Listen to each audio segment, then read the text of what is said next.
Good morning, Philippines. Mga kabarangay, mga kabayan, mga kapatid.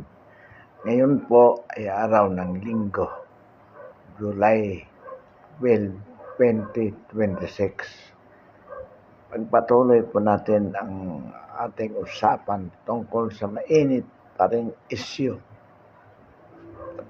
na may kaugnayan po sa impeachment ni VP Sara. Unang-una po, ang masasabi po natin dito, ito po ay napakamahal na palabas ng administrasyon ni Bongbong Marcos. Ang balita po natin, bawat araw na impeachment, gumagastos po ang sambayan ng Pilipino ng 50 to 70 million pesos. At alalahanin po natin na ito po ay aabutin ng 6 na buwan. Sa isang linggo po, tatlong araw ang kanilang kukukulin. At kung babalikan po natin ang mga nakaraan, malaki na po ang ginastos ng sambayan ng Pilipino. At tingnan po natin ang sinasabi po ng mga congressman na ito daw po ay dahilan sa tinatawag na accountability. At magkano po ang gusto ng habulin dito? Ang confidential fund na di umano ay nagkakahalaga ng 125 million. Samantalang ang ginasagastos ng sambayan ng Pilipino ay aabutin po o baka inabot na ng mahigit na trilyon pesos. Samantalang po ang layunin, ang tanging layunin ng impeachment ito ay alam po natin na ito ay diversional tactics lamang upang maligaw ang atensyon ng taong bayan mula sa flood control anomaly na nagkakahalaga po ng trilyon din. Alam natin na hanggang sa ngayon ay wala pang napapanagot sa anomalyang ito. Ngunit ang atensyon ng sambayanan ay nilihis na naman papunta po sa impeachment ni VP Sara, na kung saan ang kanilang hinahabol di umano ay 125 million lamang. Ang kabarangay, mga kababayan, mga kapatid, ito po ay panloloko sa sambayan ng Pilipino.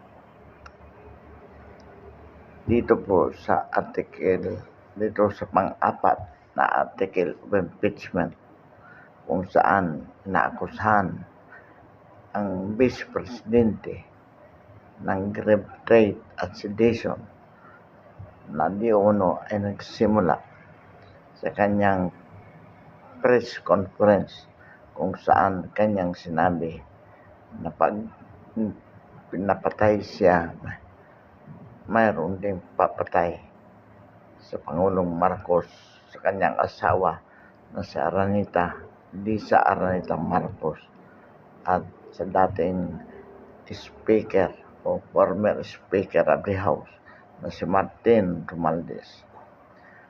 Ang issue po ito, alam natin mga kapatid, is a matter of interpretation sapagkat ang issue po ay kung ang sinabi ba ng Vice Presidente ay katumbas ng grave trade. Ito po ang issue. Alam naman natin na hindi po niya itinatanggi na nagsalita siya ng ganito. Ngunit ang issue ay kung ang nasabing pangungusap na kanyang binitawan na kapag napatay siya, mayroong papatay, may kinausap na siya para patayin si Pangulong Marcos. si Lisa Araneta Marcos at ang dating presidente ay katumbas ba ng grave rate?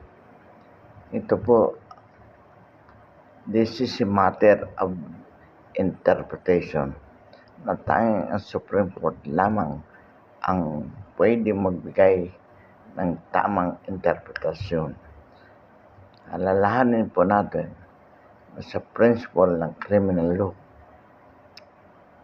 kapag may duda, ito po ay naresolba sa panig ng akusado.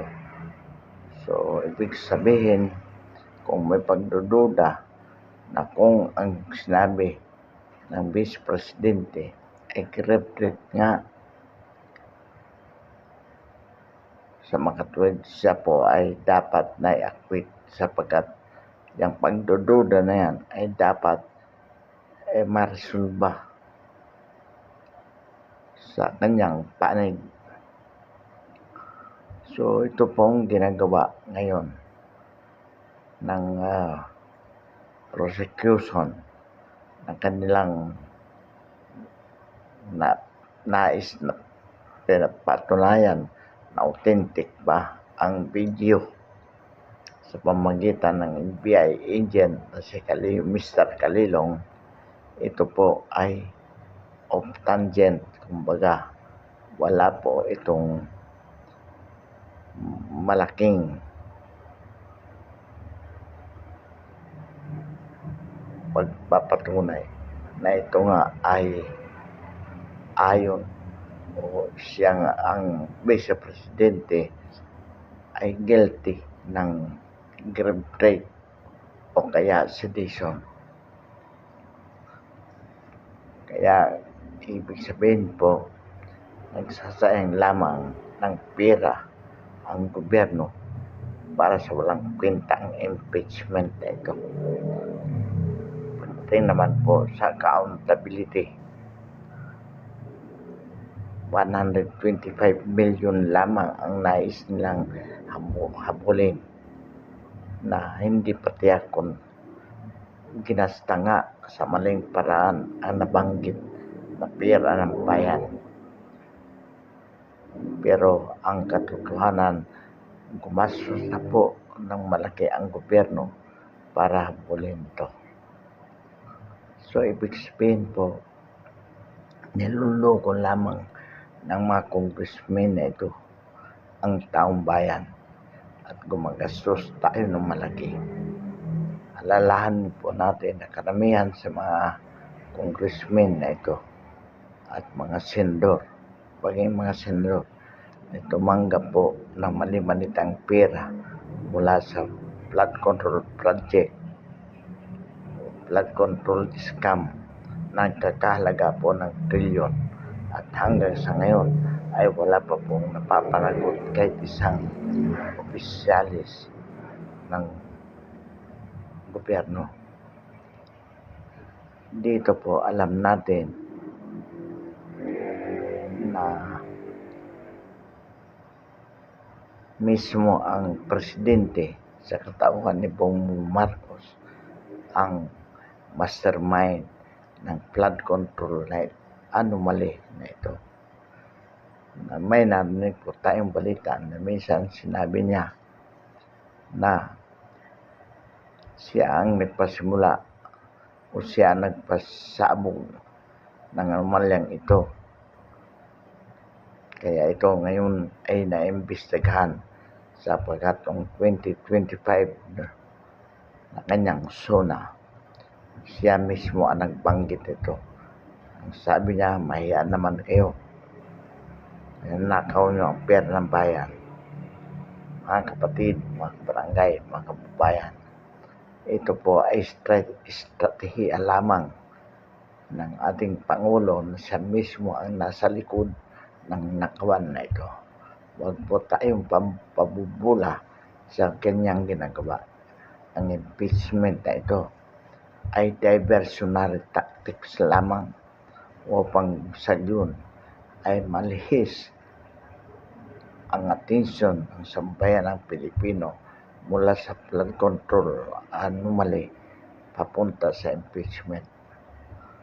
Kaya huwag po tayong paloloko. Huwag po nating titigilan na atakihin, panagutin ang tunay na salarin ng pagnanakaw, ng sistematikong pagnanakaw sa kaban ng bayan sa pamamagitan ng 2022 hanggang 2022, 2023, 2024, 2025 hanggang 2026 National Budget. Maraming pong salamat.